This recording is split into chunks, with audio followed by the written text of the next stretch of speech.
Creating comms, logs, or emails can be done very simply. Let's go into the contacts file. I'm going to go to the very first record. Actually, let's go to the very last record because it's a record we just created in the system and added in David Train, and we've got the Alison Mortimer that we entered in earlier. So let's do Alison first. As you can see, we had one note that we created in the comms log. I'm now going to create an email. Two ways of doing it. We can click on the email button at the end of this comms list, or we can just click directly on the email of this particular contact. So I'm going to write in an email. I'm going to use mine, carl@hrspro.com, so it doesn't actually go to anyone but me. Click on the arrow there and it will pop up a little email window. Now there's a few things we can do. We can choose from the templates we already have, so I'll click on the drop down of a template we have. So let's say it's a, let's find something that could be nice. Thanks for the CV on spec. That's something that might happen on a regular basis. There you go. Thanks for emailing the CV to me. Or we'll do, literally you can pick and choose anything. So if we say attached CV, that's a template that's obviously designed to have your name automatically input. So as you can see here, it'll say, "Hi Alison, further to our conversation for the role of," if there was a role related, the role of, I'll just say account manager. Obviously, if this was part of the workflow, it would pick up the job title automatically. Please find attached the following CVs of blah blah blah. So obviously in this case that's not the greatest choice to take. So we'll say, I don't know, if it's a cold call sale, for example, you could have information. These are all templates that you have chosen yourself or edited yourself.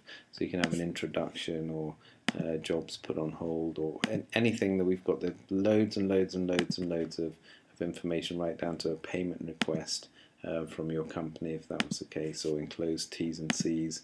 And depending on how you've written the template will determine what information is then shown or explained in this little email here. So how it's displayed from the fonts, the bold, all gets pulled in automatically from the template. So as you can see here, we've pulled in the bold information, and it's written to a particular contact with your own signature at the bottom all ready to go.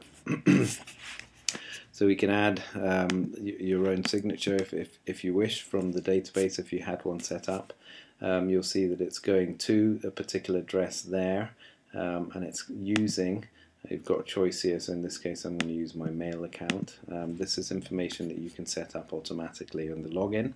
I'm going to use my mail account because I'm on a Mac, and then I'm going to import in my own signature, which I don't have a signature set up, so obviously that's not coming in. And now we can link it to any other contact if we want by clicking on this plus button. Add any documents that we want, add our T's and C's for our company, add a job spec if it related to a job, literally by choosing any of these, or we can add just any external attachment that we wish. So let's do that. We'll choose one from our operating system. So I'll just choose one of the CVs we had earlier. So let's choose the Gina one as well. So we've now got a CV that's been linked here. Gina's CV has been linked to this particular email, and I'll send it. There's two ways of sending. On the Mac, it displays it automatically in your mail account. Otherwise, you can send it automatically or display it in your Outlook. It's up to you. There's no signature, so let's turn this signature off. So it's telling me that I've got no signature set up, which is fine. Something I already know, that I haven't got a signature. So click on the send button, and the email will copy the text out of it, go to my particular email, and it will draw out the email, as you can see there on the left hand side here, all the information exactly as we saw it with our signatures there. And it's also attached a few documents at the bottom. Now we had Gina's CV, that's the main one. We've also got 3 other documents here that we have stored in our documents section of the database in the admin section, that automatically attaches to every single email that we send out. Because it could be our T's and C's, blah blah blah. It's up to you how you do that. That was our choice. So let's close that window down, come out of here, and you'll see that we've got a to-do reminder ready to go as well in our system. All we have to do is say yes. So let's create this to-do. So basically, call reminder for Alison. It's done by me, Martin, or my login is Martin. I'm going to actually send this to my calendar. and I'm going to create a reminder for it as well. So you can send it, let's send it to a start time of 9 o'clock and an end time of 10, and I'm going to have a reminder come through at 9 o'clock. You can also link this to every other consultant you want in the system. So I'm going to send that off now.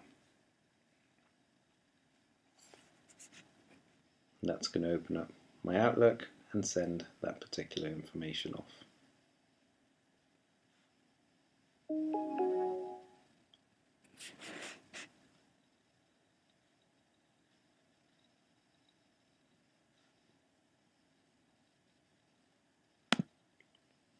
Okay, so let's go back to our database. Our reminder has been sent to Alison, and a pop-up reminders automatically come.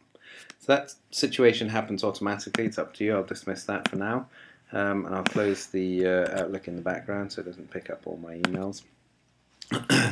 And if we now look at the log for Alison, you'll see that we have now got that email as well that we've sent out. And obviously you can filter now for notes only, and you'd only see the notes, or for sent emails, you'd only see the sent emails, or show all. And we get a list of all the emails. So that's creating a comms log, an email for a candidate. The same applies to a company or a contact in the database.